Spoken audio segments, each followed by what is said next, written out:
Yes, Seattle has wonders, so there's that. There's that. And I want to hear more about Seattle, because you know we hear about regional filmmaking all over the country, but what if you're just by yourself and there is no community to jump into? I mean, sure. Like how did this come about for you, and what about someone that's maybe in Michigan that has nobody? How would they go about getting started?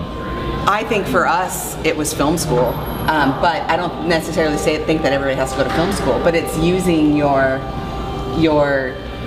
like-minded friends that you have around to start with. I think everyone has a community. If you it may be defined differently. Yep. So for us, it started in film school. Yeah, and that group. Yeah, absolutely, completely agree. Because I mean, some of the people that we met in film school, like we used on our first short, and then we used on our first feature, and then we used on our second feature. You know, so they've definitely carried through. But I think, you know, at least so in Seattle, there's this idea of the Seattle freeze that like if you're new to town or whatever, people can be very standoffish and stuff. But in the film community, for some reason, that doesn't really happen. Like if you go to a mixer or a networking event, which the city actually hosts every month, there's a huge mixer.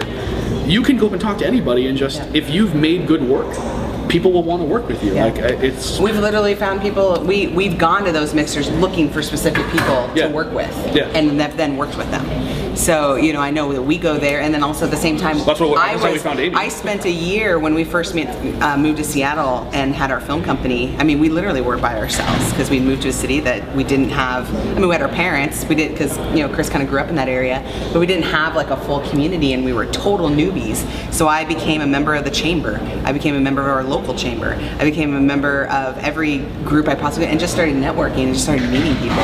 And we just never knew where it would take us. And so we did some corporate things, and that kind of like then introduced us to other people doing corporate things that were also then artists, and then, you know, and then it kind of goes from there. So it's just literally not being afraid to go out and talk to people. Yeah. and then going to film festival. We went to our local film festival, went to the Q&As, talked to the people, you know, the filmmakers that were doing things in Seattle. And that's how we became friends with Lynn Shelton and Megan Griffiths and Lacey Levitt, who are the, you know, biggins in Seattle right now. And that's how we met John Jacobson and Rick Stevenson and, you know, people who run the film school and who are doing bigger things. So you just have to, you know. So yeah, my natural tendency to have social anxiety problems is not good, but she doesn't have that, so I just talk about how awesome he is, and I just drink in the corner, and it's fine. Yes, it works out. And then I find, you know, a super geeky guy or person that will talk, and they geek out, and then I go and I mix the rest of the room. So that's how that works. I get little nerd play dates, and it's fine. Exactly. Yes.